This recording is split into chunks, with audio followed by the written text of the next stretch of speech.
보세요.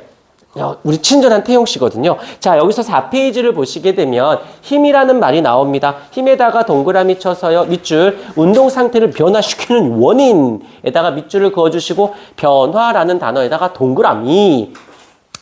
그 다음에 힘의 표현이라고 있습니다. 별표를 쳐주실까요? 힘의 표현에다 별표를 쳐주시고요. 5페이지를 보시게 되면 작용, 반작용. 아니, 양쪽 펴놔. 이렇게. 왼쪽, 오른쪽, 왼쪽, 오른쪽 이렇게 보게. 왜 이렇게 텐션 업되셨어요?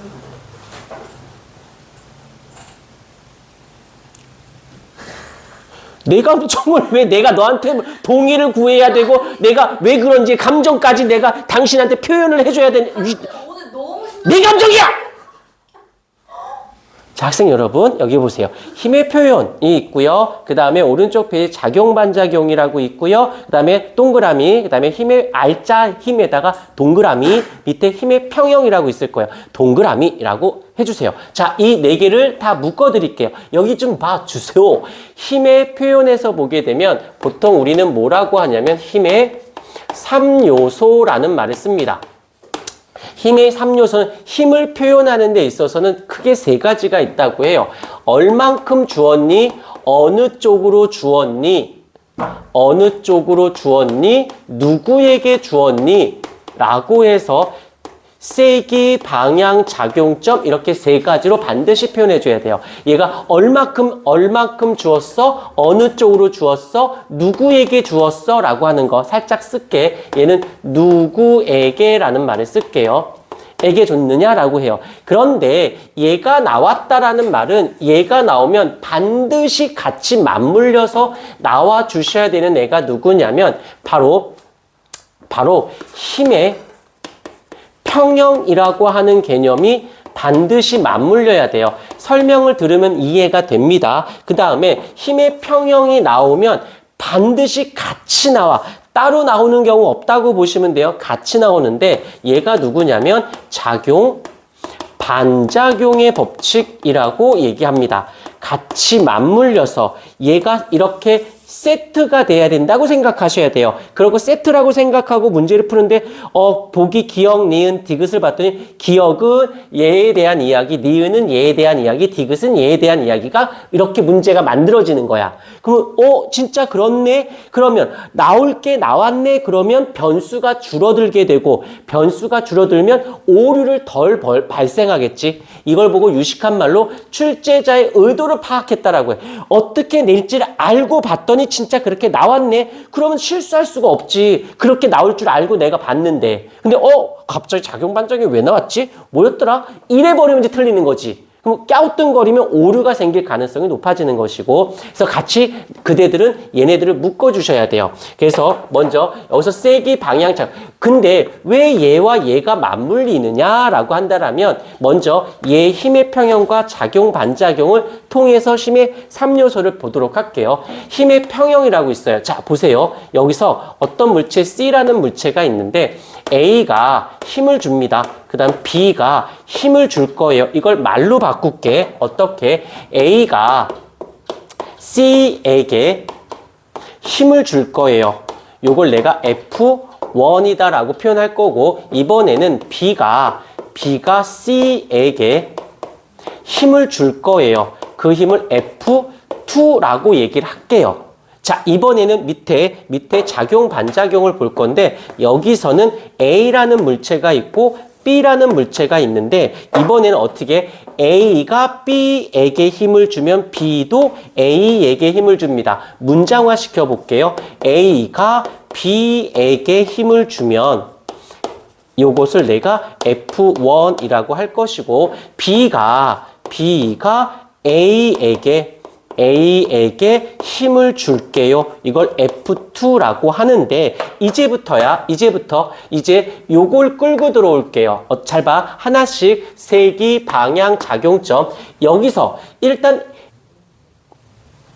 F1, 이마가 간지러울 수도 있지 않니? F1과 F2의 값은 세기는 같아야 돼요. 여기서도 세기는 같아야 돼요. 여기까지 첫 번째. 두 번째로 갈게. 방향은 반대여야 돼요. 반대 방향이어야 돼요. 여기서도 반대 방향이어야 돼요. 까지도 됐어요.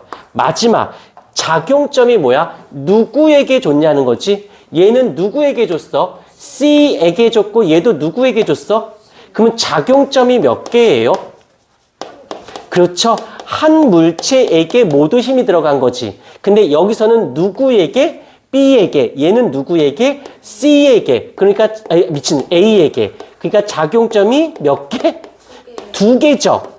이렇게 된 것을 이렇게 여러 개의 힘이 한 물체의 반대 방향으로 같은 세기가 되면 여기서는 어떤 일이 생겨? 여기서는 R자 힘, 합력이 얼마가 돼요? 그치, 0이 되는데 얘는 R자 힘을 할 수가 있다 없다? 존재하지 않아요. R자 힘이 되려면 한 물체의 여러 힘인데 얘는 서로 각기 다른 힘이잖아. 다른 물체의 힘이 작용했기 때문에 존재하지 않습니다. 라고 하는 거죠. 그래서 R자 힘은 실제로 물체를 움직이게 한 힘. 그래서 이 4페이지와 5페이지가 한 세트인 게 힘의 3요소에 대한 이야기를 하면서 평형, 그 다음에 작용, 반작용, 여기서 R자 힘 이렇게 밀려 들어오는 거지. 이게 세트야. 이걸 갖고 내는 거야. 얘네과를 하는 게 아니라 얘를 묶어서 내는데 비중을 얘한테 조금 문제의 퍼센티지를 좀 더 이쪽에다 높일까? 이쪽에다 높일까의 문제인 거고 1, 2, 3, 4, 5번 보기 중에서 얘가 1번, 얘가 2번, 얘가 3번, 얘가 4번, 얘가 5번 이런 식으로 낸다는 거지. 그래서 얘를 묶어서 생각하면 1번, 2번, 얘는 요걸 내셨네. 3번은 얘네, 4번은 얘네, 5번은 얘네 이렇게 하는 거면 틀리고 싶어도 틀릴 수가 없는 거야. 근데 문제의 난이도를 높인다고 생각해 볼게. 이거에다가 플러스 알파가 붙어요.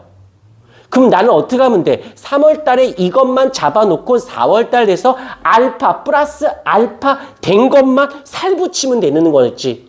영어로 따지면 한번 생각해 보자. 친구들 중에 단어 테스트를 보는데 어떤 친구는 20분도 안 돼서 홀록할 다 보고 합격이래. 근데 나는 좀 많이 걸려. 왜일까? 제 머리가 좋아서? 아니에요. 테스트 단어장에는 반드시 20% 정도만이 20, 30% 정도만이 그 학년 그 수준에 외워야 할 단어들인 거고 나머지 것들은 밑에 학년이나 밑에 것들 단어들이 더 많아. 근데 기본이 잘 닦아져 있는 애들은 그건 내가 알고 있는 단어들인 거잖아. 추가된 부분만 외우면 되는데 내가 기존 게 약하니까 그 기존 거에 추가된 것까지 하려니까 많아지는 거지. 이해되었을까? 얘도 똑같아. 얘도 이거를 범주를 벗어나는 문제는 풀지 마. 그냥 질문해 알려주세요라고 해. 그러면 풀어주면 될 거 아니야. 그리고 할 수 있는 것만 3월 달에 기본만 작가도 잡아줘도 하고 이건 좀 여기에 얘가 붙었네만 인지하면 되는 거지. 그걸 4월 달 가서 좀 더 레벨을 업 시키면 그때 가서 해도 되는 거고. 이렇게 체계를 잡지 않고 내가 수업만 잘 듣고 질문만 잘해도 무조건 1등급 찍을 수 있다고 하는 이유가 뭐냐면 2학년부터는 수능 스타일로 문제가 나오기 때문에 수능 스타일은 규격화되어 있어. 어떻게 나올지가 정해져 있어. 물론 킬러 문항들은 바뀌거든. 근데 내신에선 그 킬러 문항이 안 나와요. 때려 죽어도. 기존 것만 나와. 근데 그 기존 것도 애들은 들으면 알아. 근데 들어서 아는 게 아니라 그 문제가 어떻게 출제했는지 어떤 식으로 풀어나가야 하는지는 몰라. 답은 알지만 이런 거지. 손이 처음부터 안 가지는 거지. 손만 가지면 풀어지는데 그 손 가는 스타트 지점을 이런 거 요게 묶음을 이럴 줄 알았어 이러면 되는 거지. 오케이. 그래서 이쪽 페이지가 자리를 잡아준다라는 거. 그 다음에 여기서 플러스 알파가 나오는데 이제 탄성력은 탄성력 동그라미 쳐서 밑줄 원래 상태로 되돌아가려는 힘.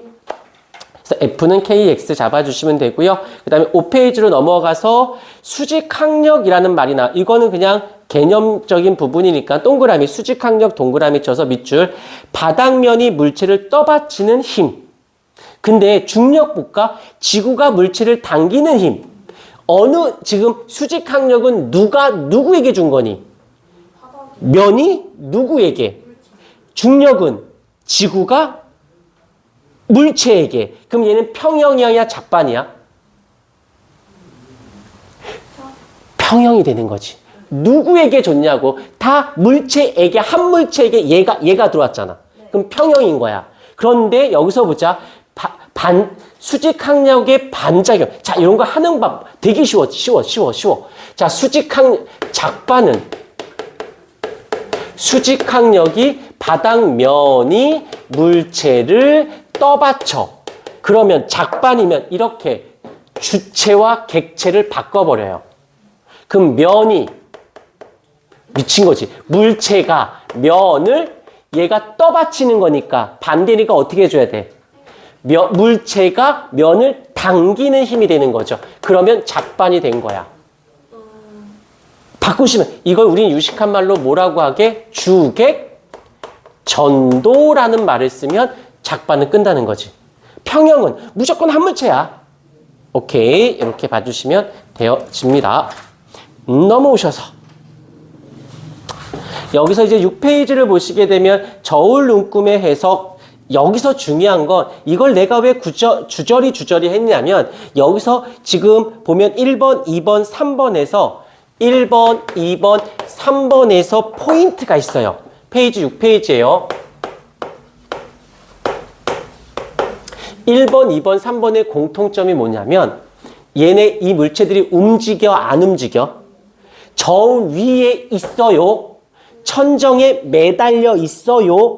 책상 위에 얹어져 있어요. 다 뭐 하고 있어요? 정지. 그렇지. 이거 나오자마자 너희들은 무조건 정지했네, 가만히 있네 라고 하면 안 돼요. 뭘 떠올려야 돼? 알짜 힘이 0이에요 라는 말을 써야 돼. 이걸 여기서 이게 스타트 지점. 문제 풀 때 스타트만 끊으면 그 다음부터 뭔가 끌고 나가는데 시작점이 안 되니까 문제인 거지. 자, 여기서 그대로 가볼게. 얘가 저울에 있어요. 정진이가 알짜면 0인 거지. 근데 지구가 얘를 당겨요. 500N으로. 근데 얘 알짜미 0이려면 누가 있어야 돼? 누군가가 얘에게 줘야겠지. 방향은? 그럼 얘가 얘를 이렇게 되는 거지. 그래서 바닥면이 물체를, 즉 수직항력이 500N이어야 돼요 라고 하면 되는 거지. 그런데 이번에는 얘가 이렇게 있는데 얘가 이렇게 해서 바닥을 누르고 있어. 얘를 누르는 게 얼마냐면 100N이라고 예를 들자. 근데 얘의 중력은 얼만데? 중력은 500N인 거죠. 근데 여기서 눌렀는데 얘가 움직여 안 움직여? 알짜임이 0이니까 이 떠받치는 것도 얼마여야 돼? 100N이어야 되지. 근데 요게 누군데? 요게 뭔데? 이걸 말로 바꿀 줄 알아야 돼. 문장화. 얘가 뭔데? 사람이 물체를 어떻게 하고 있어? 그치, 누르지. 그럼 평형이 되려면 어떻게 해야 돼? 그쵸. 반작용이 돼야 되니까 바꿔. 물체가 사람을 떠받쳐. 그게 100N인 거지. 그러면 그런데도 불구하고도 알짜임이 0이 되려면 얘를 얼마를 받쳐줘야 돼? 400N이어야겠지. 얘가 지금 얘가 눌러주고 있잖아. 여기 있네. 요거랑 똑같은 거지. 오케이, 이해됐습니까? 네. 그 다음에 2번에서 지금 잠깐 내가 촬영을 끊을게. 2번에서 F1, 그 다음에 F2, F3, F4까지는 안 가고, 2번에 F1, F2, F3가 있죠. F1, F2, F3. 얘를 목이 메요. 문장화 해보세요. 여기서 주어, 서술어, 동사 이런 거 쓰지 말고 누가 누구에게 어느 쪽으로 써보십시오.